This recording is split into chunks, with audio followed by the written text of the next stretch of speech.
There is a pattern in history, a pattern that destroyed some of the most powerful empires the world has ever seen. Spain followed it. Britain followed it. The Soviet Union followed it. And according to billionaire investor Ray Dalio, the United States may now be following the same path, step by step. And the most unsettling part is this: every empire believed it would last forever, until it didn't. Because when empires collapse, they rarely see it coming. People often imagine the fall of an empire as a dramatic moment: foreign armies invading cities, governments collapsing overnight, flags changing. But that is almost never how it really happens. Empires usually collapse in a much quieter way, from the inside. Not through military defeat, but through economic exhaustion. The economy weakens, debt grows, the currency loses trust, society becomes divided, and eventually the system can no longer support the power it once had. From the outside, everything may still look stable, but internally, the foundation is already cracking. History shows that this process often follows a pattern.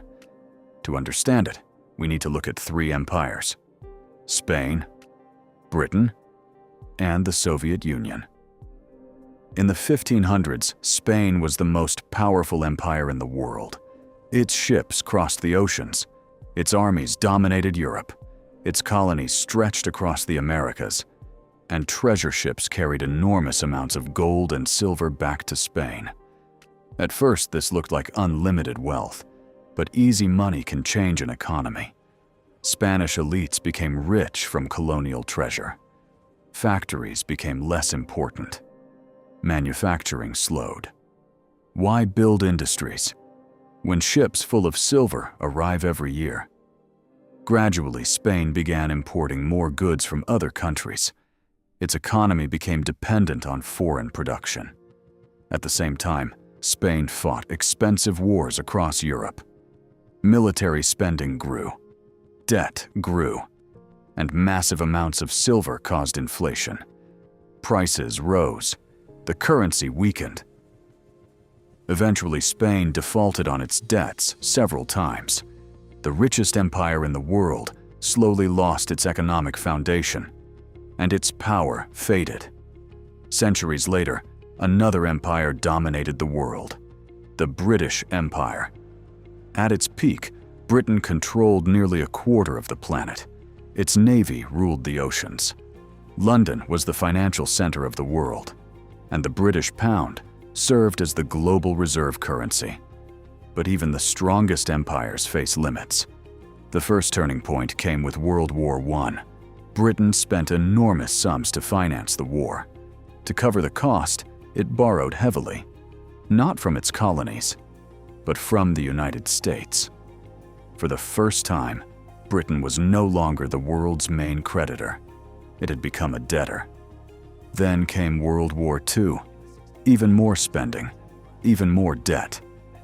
By the end of the war, Britain depended on American financial support. The pound weakened. The dollar replaced it as the world's reserve currency. And slowly, the British Empire began to dissolve. Colonies gained independence. Military influence declined. The empire faded. The third example comes from the 20th century: the Soviet Union. After World War II, the USSR became one of the world's two superpowers. It controlled enormous territory. It possessed one of the largest militaries in history, and it competed with the United States in the Cold War. But the Soviet economic system had deep weaknesses. The economy was centrally planned. Production was controlled by the state. Innovation slowed. Efficiency declined. At the same time, the Soviet Union spent enormous resources on the military. It tried to match the United States in weapons, in global influence, in military strength. This arms race placed enormous pressure on the Soviet economy. Growth slowed, living standards stagnated, and by the late 1980s, the system had become fragile. Then something remarkable happened. The collapse came with incredible speed. Within about 900 days, the Soviet Union disappeared. Not because it was invaded, but because the system collapsed from within. When we compare these three empires, a clear pattern appears. First comes prosperity, then expansion, then military overreach. Debt begins to grow. Currencies weaken. Society becomes divided. And eventually, the system can no longer sustain its power. Many historians call this the cycle of empires, which leads to an uncomfortable question. Where is the United States in this cycle today? According to Ray Dalio, several warning signs are already visible. The United States maintains around 750 military bases in more than 80 countries. This global presence gives enormous influence, but it also requires enormous spending. At the same time, U.S. government debt has reached record levels. Today, it exceeds $36 trillion. Meanwhile, the money supply has expanded dramatically. Since 2020, the Federal Reserve has created trillions of dollars through stimulus programs and monetary policy. Political polarization has increased. Social divisions are growing. Trust in institutions is declining. None of these signs guarantee collapse. But historically, they often appear during the later stages of imperial cycles. Ray Dalio describes two final stages. Stage 6 is the loss of reserve currency status. For decades, the US dollar has dominated global finance, international trade, energy markets, financial systems. But reserve currencies do not last forever.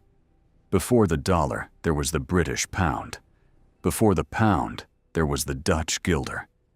Each eventually lost its role. The final stage is a sudden loss of confidence.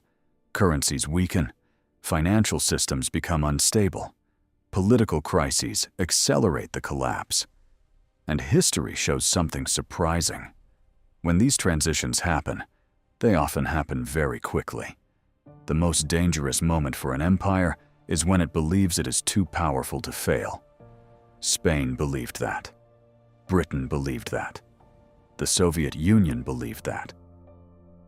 But history tells a different story. Powerful systems can change, sometimes slowly, sometimes suddenly, which is why the answers to the future often lie in the past. Because history leaves clues, and if we learn to read them, we may better understand where the world is heading next.